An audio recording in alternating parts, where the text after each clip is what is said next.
Praise the Lord. Good morning எல்லாருக்கும்.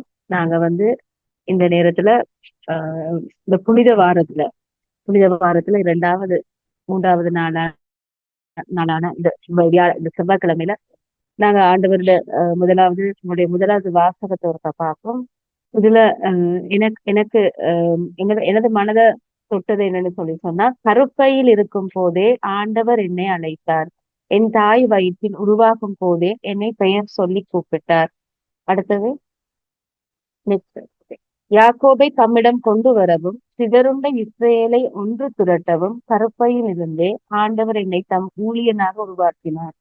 ஆண்டவர் பார்வையில் நான் மதிப்பு பெற்றவன். என் கடவுளே என் ஆற்றல். அவர் இப்பொழுதும் உரைக்கிறார். யாக்கோபின் குலங்களை நிலைநிறுத்துவதற்கும் இஸ்ரேலில் காக்கப்பட்டோரை திருப்பிக் கொணர்வதற்கும் நீ என் ஊழியனாக இருப்பது எளிதென்றோ? உலகம் முழுவதும் என் மீட்பை அடைவதற்கு நான் உன்னை பிற இனத்தாருக்கு ஒளியாகவும் ஏற்படுத்தியுள்ளேன். அவை இந்த முதலாவது வாசகம் என்ன சொல்றீங்கன்னு சொன்னா, ஆண்டவர் எங்கள் ஒவ்வொருவரையும் தெரிவு செய்திருக்கிறார். இந்த இடத்துல நாங்க இந்த கூடியிருக்கிற 32 பேரும் அதே போல ஆண்டவருடைய சேவையை செய்வதற்கு இந்த சிஆர்எல்லுக்குள் உலகம் முழுவதும் இருக்கக்கூடிய லே மிஷனரி, அதே போல எங்களுடைய கத்தோலிக்க திருச்சபையில ஒவ்வொரு பிரீஸ்ட், ஒவ்வொரு நன்ஸ், இப்படி அவர் ஆண்டவர் பெயர் சொல்லி ஒவ்வொருவரையும் அழைச்சிருக்கிறார். ஆண்டவர் எங்களை எங்களுடைய தாயின் கருவில இருக்கும் போதே எங்களை தெரிவு செய்திருக்காரு. ஆகையாலதான் நான் எங்களுடைய தாயின் கருவில நாங்க இருக்கும் போது எங்களுக்கு எந்த சேதமும் சேதாரமும் இல்லாம நாங்க இந்த உலகத்துல பிறந்து இந்த நாள் வரையிலும் எங்களை அவர் காத்து எங்களுக்கான இந்த மிஷனை எங்களுடைய கரங்களை ஒப்பு கொடுத்திருக்கிறார். ரெண்டாவது நாங்க ஒரு சங்கீதத்தை பார்ப்போமா? என் வாய் நாள்தோறும் உன் மீட்பை எடுத்துரைக்கும். ஆண்டவரே, உம்மிடம் நான் அடைக்கலம் புகுந்துள்ளேன். ஒரு போதும் நான் வெட்கமுற விடாதேயும். உன் அடைக்கலம் பாறையா இருந்தருளும், கோட்டை அரணா இருந்து என்னை மீட்டருளும். ஏனெனில் நீர் எனக்கு கட்பாறையாகவும் அரணாகவும் இருக்கின்றேன். என் தலைவரே, நீர் என் நம்பிக்கை. ஆண்டவரே, இளமை முதல் நீரே என் நம்பிக்கை. பிறப்பிலிருந்து நான் உண்மை சார்ந்துள்ளேன். தாய் வயிற்றிலிருந்து நீர் என்னை பிரித்தெடுத்து உண்மையே நான் எப்பொழுதும் புகழ்ந்து போற்றுவேன். இதையும் பாத்தீங்கன்னு சொன்னா ஆண்டவருடைய ப்ரொடெக்ஷன். அவர் எப்படி என்ன தாயின் வயிற்றிலிருந்து இது நாள் வரையிலும் என்னை காத்து இது நாள் வரையிலும் என்னை அவர் வழி நடத்தி கொண்டிருக்கிறார். எனக்கான நம்பிக்கை முதலாவது முடிவுமானது ஆண்டவரிடம் மட்டுமே. ஏன்னா மனிதர்கள் மேல் வைக்கும் நம்பிக்கை இல்ல, ஆண்டவர் மேல் வைக்கும் நம்பிக்கை அது என்றுமே நிலையானதாக இருக்கும். இந்த முதலாம் வாசகமும் சங்கீதமும் ஆண்டவர் எப்படி என்னை தேர்ந்து கொண்டார், ஆண்டவர் என்னை எப்படி பாதுகாத்து கொண்டிருக்கிறார், ஆண்டவர் மேலும் நான் எப்படியான ஒரு நம்பிக்கையை வைக்க வேண்டும் என்று ஆண்டவர் என்னை எதிர்பார்க்கிறார் அப்படிங்கிறத வச்சு கொண்டிருக்கிறது. நாங்க இந்தியா நற்செய்தி ஒருக்க பார்ப்போம். இன்றைய நற்செய்தி காட்டிக் கொடுப்பதை பத்தி. நம் தம் சீடர்களுடன் பந்தி அமர்ந்த இயேசு உள்ளம் கலங்கியவராய், உங்களுள் ஒருவன் என்னை காட்டிக் கொடுப்பான் என உறுதியாக உங்களுக்கு சொல்கிறேன் என்று திட்டவட்டமாக கூறினார். யாரை பற்றி அவர் இப்படி கூறினார் என்று தெரியாமல் சீடர்கள் குழப்பமுற்று ஒருவரை ஒருவர் நோக்கினார்கள். இயேசு சீடருள் ஒருவர் அவர் அருகில் அவர் மார்பு பக்கமாக சாய்ந்திருந்தார். அவர் மேல் இயேசு அன்பு கொண்டிருந்தார். சீமோன் பேதுரு அவருக்கு சைகை காட்டி, யாரை பற்றி கூறுகிறார் என்று கேள் என்றார். இயேசுவின் அருகில் அமர்ந்து மார்பு பக்கமாய் சாய்ந்திருந்த அவர், ஆண்டவரே, அவர் யார் என்று கேட்டார். இயேசு மறுமொழியாக, நான் யாருக்கு அப்பத்துண்டை தோய்த்து கொடுக்கின்றேனோ அவன்தான் என்று சொல்லி அப்பத்துண்டை தோய்த்து சீமோன் இஸ்கரியோத்தின் மகனான யூதாசுக்கு கொடுத்தார். அவர் அப்பத்துண்டை பெற்றதும் சாத்தான் அவனுக்குள் நுழைந்தான். இயேசு அவனிடம், நீ செய்ய இருப்பதை விரைவில் செய் என்றார். இயேசு ஏன் அவனிடம் இப்படி கூறினார் என்பதை பந்தியில் அமர்ந்திருந்தோர் யாரும் புரிந்து கொள்ளவில்லை. பணப்பை யூதாசிடம் இருந்ததால் திருவிழாக்கு தேவையானதை வாங்கவோ ஏழைகளுக்கு ஏதாவது கொடுக்கவோ இயேசு அவனிடம் கூறியிருக்கலாம் என்று சிலர் நினைத்துக் கொண்டனர். யூதாஸ் அப்பத்துண்டை பெற்றுக் கொண்டவுடன் வெளியே போனான். அது இரவு நேரம்.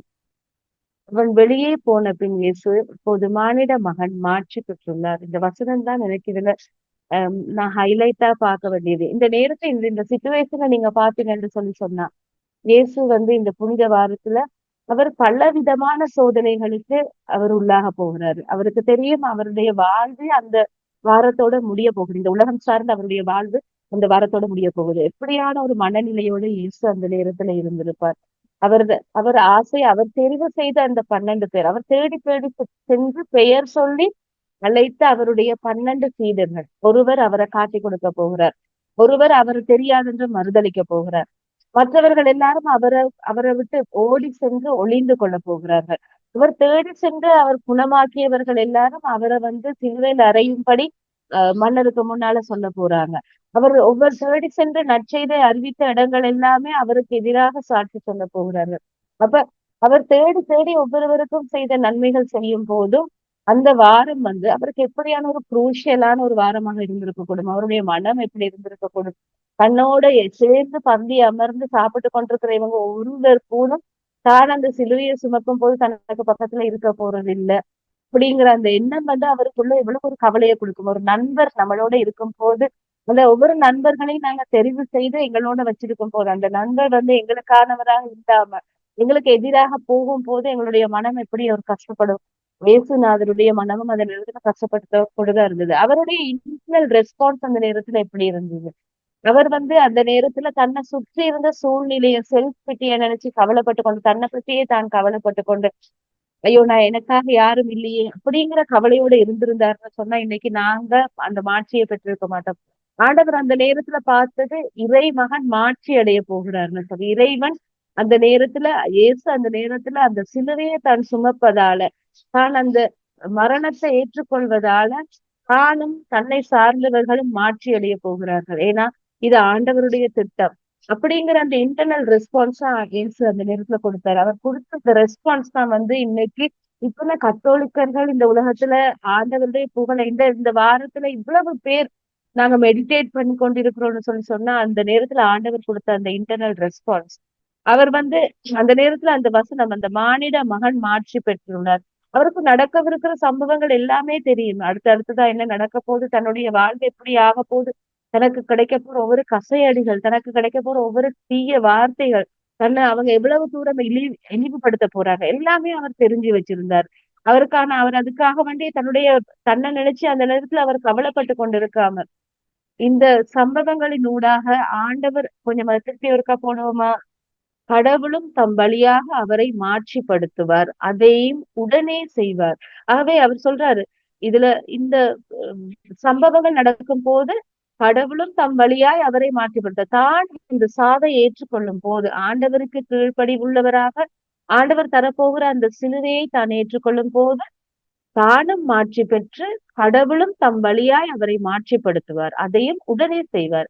இன்னும் சிறிது காலமே நான் உங்களோடு இருப்பேன். நீங்கள் என்னை தேடுவீர்கள். ஆனால் நான் போகும் இடத்திற்கு உங்களால் வர இயலாது.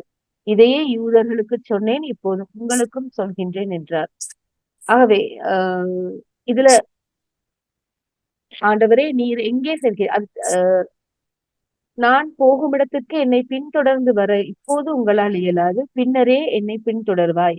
பேதுரு அவரிடம், ஆண்டவரே ஏன் இப்போது நான் உம்மை பின்தொடர இயலாது, உமக்காக என் உயிரையும் கொடுப்பேன். ஆகவே நாங்க சில நேரங்கள்ல எங்களுடைய மனம் வந்து நாங்க நினைக்கிறதா இருக்கும், சில நேரங்கள்ல எங்களால இது முடியும், நாங்க செய்வோம்னு சொல்லி பேதுருவை போலவே நாங்களும் எங்களே நாங்க எங்கள்ல நாங்க கூட செல்ஃப் கான்பிடன்ஸா இருக்கும் போது நாங்களும் சில நேரங்கள்ல பேதுருவை போல அந்த இன்டர்னல் ரெஸ்பான்ஸும் சரியான விதத்துல நாங்க கொடுக்காம நாங்க வாயளவுல நிறைய விஷயங்கள் கொடுக்க மாட்டோம். ஆனா நாங்க இந்த நேரத்துல படிக்க வேண்டியது ஆண்டவர்கிட்ட இருந்து அவருடைய அந்த இன்டர்னல் ரெஸ்பான்ஸ், அவர் எப்படி அந்த பிரச்சனைய வந்து அவர் முகம் கொண்டாரு. எமது வாழ்வுல ஒவ்வொரு சம்பவங்களும் வந்து இப்ப ஆண்டவர் இயேசுவனுடைய வாழ்வுல வந்த அந்த சிலுவை சாவு அவர் ஆண்டவரை மாற்றிப்படுத்துவதாக இருக்கு. நாங்களும் எங்களுடைய வாழ்வுல பாவங்களுக்கு அடிமையானவர்களாக இருக்கிறோம். நிறைய நேரங்கள்ல நாங்க பாவங்கள்ல விழுறோம். நாங்க சில நேரங்கள்ல எங்களை நோக்கி வரக்கூடிய சோதனையான நேரத்துல நாங்க நினைக்கிறோம் ஆண்டவர் வந்து எங்களை அன்பு அவருக்கு இல்லாம போயிட்டு அவர் எங்களுக்கு தேவைகளை வந்து அவர் கொடுக்கிறார் இல்ல, நாங்க மன்றாடுற விஷயங்கள் எங்களுடைய வாழ்க்கையில நடக்குது இல்லைன்னு சொல்லி. ஆனா நாங்க செய்யற பாவங்கள் கூட சில நேரங்கள்ல ஆண்டவரை மாற்றிப்படுத்துவதற்கான ஒரு காரணமாக பிற்காலத்துல அமையக்கூடும். நாங்க எங்களுடைய வாழ்வில் வரக்கூடிய சில இடர்கள் ஆண்டவரை மாற்றிப்படுத்துவதற்கான ஒரு காரணமாக வரக்கூடும். இப்ப நாங்க இருக்கிற இந்த சூழல் வந்து ஏதோ ஒரு விதத்துல நாங்க ஒரு காலத்துல ஆண்டவரை மாற்றிப்படுத்துவதற்கு ஆண்டவர் எங்களை ஒரு கருவியாக பயன்படுத்துவதற்காகத்தான் இந்த நேரத்துல எங்களுக்கு இந்த வாழ்வை அவர் கொடுத்திருக்க கூடும்.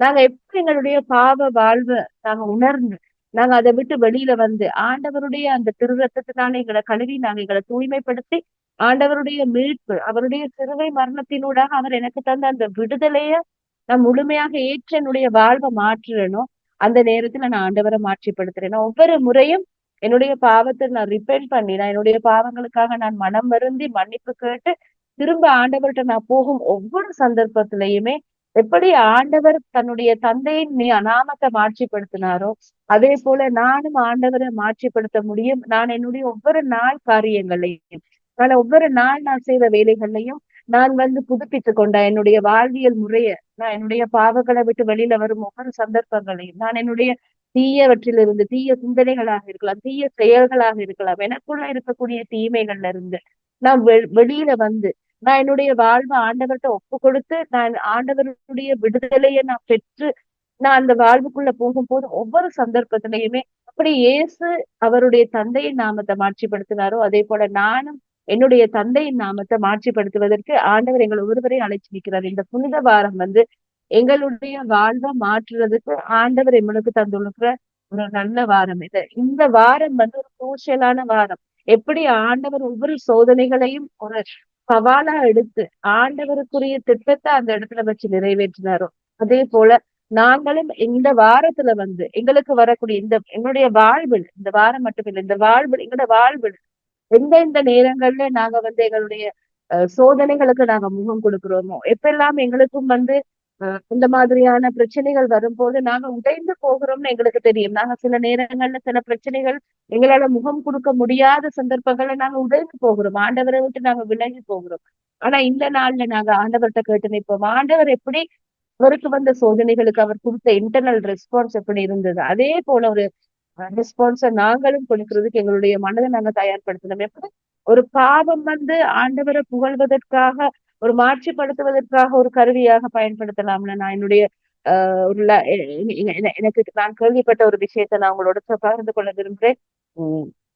எங்களுடைய சிஆர்எல் சிங்கள சர்வர் ஒருவர், அவர் ஒரு கொலை குற்றத்துக்காக சிறை தண்டனை பெற்று அவர் ஒரு 15 வருடம் நினைக்கிறேன் ஆயுள் தண்டனை ஒன்றுக்காக வேண்டி வெளிக்கடை சிறைச்சாலைக்கு அவரை கொண்டு போனாங்க.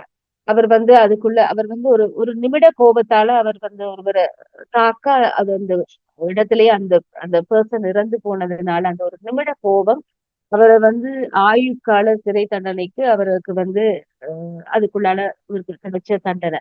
ஆகவே அவர் அந்த வெளிக்கடை பிரிசன்ல இருக்கிற டைம்ல எங்களுடைய உயிர்த்தாண்டவர் சமூகம் பிரிசன் மினிஸ்ட்ரின்னு ஒன்று இருக்குது. எங்களுடைய உயிர்த்தாண்டவர் சமூகம் ஹாஸ்பிட்டல்ஸுக்கு போவாங்க, ஹாஸ்பிட்டல்ல நோயாளர்களுக்கு போயிட்டு ஜெபிப்பாங்க. அதே போல சிறைச்சாலையில சிறை தண்டனைக்கு உண்டானவங்களுடைய போயிட்டு செபிப்பாங்க. அப்ப அப்படி செபிக்கிற நேரத்துல அவங்க ஒரு 4 படிமுறை ஞான ஒழுக்கத்தை சிறைச்சாலையில இருக்கிற கிறிஸ்தவர்களுக்கும் வச்சிருந்தாங்க. அப்ப இந்த 4 படிமுறை ஞான ஒழுக்கத்துல இந்த ஆயுள் தண்டனைக்கு உட்பட்ட இந்த பர்சன் இவர் போயிருந்தாரு. இவர் போய் அந்த 4 படிமுறை ஞான ஒழுக்கத்தையும் ஒரு சக்தியோட அந்த முழுமையாக அதுக்குள்ள ஈடுபடுத்தி இவர் அந்த 4 படிமுறை ஞான ஒழுக்கத்துக்குள்ள இவர் ப்ரே பண்ணாரு. இவரை ஆண்டவர் வெகு பவர்ஃபுல்லாக இவரை டச் பண்ணியிருந்தாரு. ஆகவே இவர் அந்த நேரத்துல அந்த இடத்துலயே கம்ப்ளீட்டா ஹீல் பண்ணப்பட்டாரு. தன்னுடைய பாவம் என்னது, தான் என்ன செய்திருக்கிறேன், தான் எவ்வளவு பெரிய ஒரு பிள்ளையை விட்டிருக்கிறேன், தான் எப்படி வாழ்க்கையை மாற்றிக்கொள்ளணும் அப்படிங்கிற அந்த தன்னுடைய பாவ வாழ்க்கையை விட்டு கம்ப்ளீட்டா அவர் வெளியில வரணும்னு சொல்லி தன்னை அவர் ஹீல் பண்ணி அதுக்கான ஒரு நல்ல ஒரு பாவ சங்கீதனத்தையும் அவர் செய்து அவர் அந்த ஹீலிங் ப்ரோசஸுக்குள்ளால அவர் தான் ஆண்டவர் பெற்றுக்கொண்ட அந்த ஹாப்பினஸ் அந்த சிறைச்சாலையில இருக்கிற மற்றவர்களுக்கும் போதிக்க தொடங்கினாரு. சிறை தண்டனை அனுபவித்து ஒரு கொலை குற்றவாளி இப்ப கடவுளை பத்தி பேசி மற்றவர்களையும் கடவுள் பக்கம் திருப்ப தொடங்கினாரு. அவருடைய நன்னடத்தைகள், அவர் அந்த நேரத்துல அவர் நடந்து கொண்ட விதங்கள் அந்த சிறை சாலையில இருந்த அதிகாரிகளை ரொம்ப ஒரு அட்ராக்ட் பண்ணது. அவங்க இவரை யாருக்காவது அதுக்குள்ள எதுவும் பிரச்சனைன்னா நீ போய் ஒரு ஜெபிச்சுட்டு வா அப்படின்னு சொல்லக்கூடிய அளவுக்கு இவருடைய ஜெபங்கள் பவர்ஃபுல்லாக மாறியது. இன்னைக்கு அவருடைய தண்டனை குறைக்கப்பட்டு அவர் கூடிய சீக்கிரமே அவர் வெளியே வந்தாரு. இன்னைக்கு அவர் சிஆர்எல்ல ஒரு மெயின் சர்வராக எங்களுடைய சகோதர மொழி சர்வராக நிறைய இடங்கள்ல போயிட்டு ஆண்டவருடைய நற்செய்தியை பரப்பி கொண்டு ஃபுல் டைமா அவர் அதுக்குள்ள ஈடுபட்டு கொண்டிருக்கிறாரு.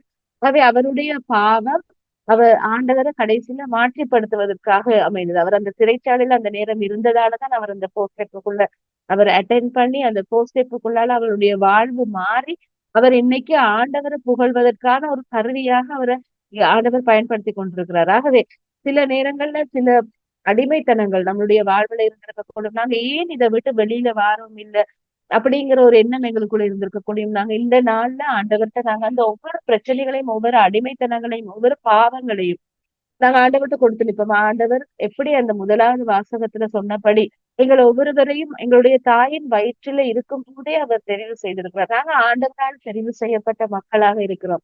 நாங்க வேற யாரும் இல்ல. நாங்க ஆண்டவருடைய பிள்ளைகள். நாங்க ஆண்டவருடைய மகன், மகள். அதனால்தான் அவர் எங்க தாயின் கருப்பையில் இருக்கும் போதே என்னை காத்திருந்தார். நான் இந்த இடத்துல வச்சு என்னுடைய சொந்த அனுபவம்னு சொல்லி சொன்னா, என்னுடைய தாயின் வயிற்றுல நான் இருக்கும் போது என்னுடைய அம்மாக்கு வந்து அவங்க திருமணம் முடிக்கும் போது அவங்களுக்குள்ள அந்த பெரிய ஒரு மெச்சூரிட்டி இருக்கு இல்ல. இப்ப அவங்க இந்த நான் ரெண்டாவதாக தான் நான் பிறந்தது. எனக்கு ஒரு அண்ணா, அவர் என்னை விட 2 வயசு கூட. இப்ப எங்களுடைய அம்மாவுக்கு வந்து நான் வேணுங்கிற எண்ணம் அதுல இருந்து இருக்கு. இல்லைன்னா அவங்களுக்கும் அந்த மெச்சூரிட்டி, இன்னொரு பிள்ளைய வச்சு கையாளுறதுக்கான மெச்சூரிட்டி எனக்கு இல்ல.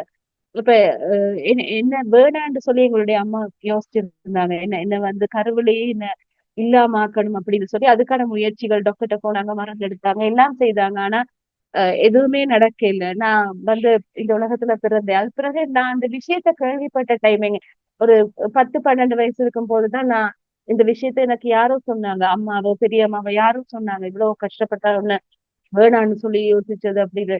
அப்ப அந்த விஷயத்த கேள்விப்பட்ட நாள்ல இருந்து எனக்கு என்னுடைய தாயோட ஒரு மனஸ்தாபம், மனசுக்குள்ள எனக்கு மனசுல ஒரு கோபம் இருந்து கொண்டேதான் இருந்தது. என்ன வேணான்னு தானே நீங்க சொன்னீங்கன்னு சொல்லி.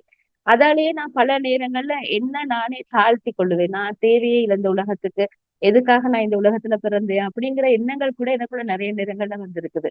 ஆனா இன்னைக்கு நான் யோசிக்கிறேன். அதுக்கு பிறகு நான் அந்த இன ஹீலிங்குள்ளால போய் ஆண்டவர்கிட்ட போய் என்னுடைய மன வருத்தங்களை நான் ஆண்டவருக்கு கொடுத்த பிறகு எனக்கு என்னுடைய அம்மாவை மன்னிக்கக்கூடிய மாதிரி ஒரு மனநிலை எனக்கு வந்தது. அம்மா அந்த நேரத்துல தெரியாம செய்தாங்கன்னு சொல்லி. ஆனா இன்னைக்கு நான் யோசிக்கிறேன்.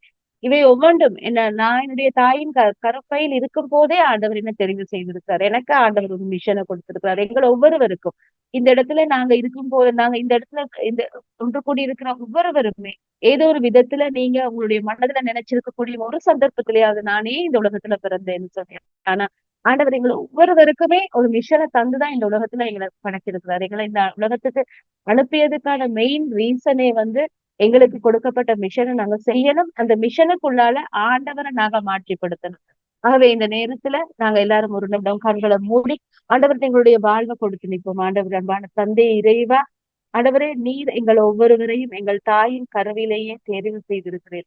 எங்கள் ஒவ்வொருவரையும் நீர் பெயர் சொல்லி அழைத்திருக்கிறேன். ஆண்டவரே எங்களுடைய வாழ்வின் திட்டம் உம்மளால் ஏற்கனவே நாங்கள் என்னுடைய தாயின் வயிற்றுல இருக்கும் போதே நீர் உம்மளால் முடிவெடுக்கப்பட்டதாக இருக்கு. ஆண்டவரே இதற்குள்ள நாங்க எங்களுடைய வாழ்வுல உங்களை விட்டு நாங்க பிரிந்து சென்ற ஒவ்வொரு சந்தர்ப்பங்களையும், எங்களுடைய பாவங்களையும், எங்களுடைய இயலாமைகளையும் ஆண்டவரே இந்த நேரத்துல உம்முடைய கரங்கள்ல ஒப்பு கொடுத்திருக்கிறோம் ஆண்டவரே. ஆண்டவரே இந்த வாழ்வு உண்மை மாற்றிப்படுத்துவதற்காக நீர் எம்மை ஒரு கருவியாக பயன்படுத்தும் ஆண்டவரே.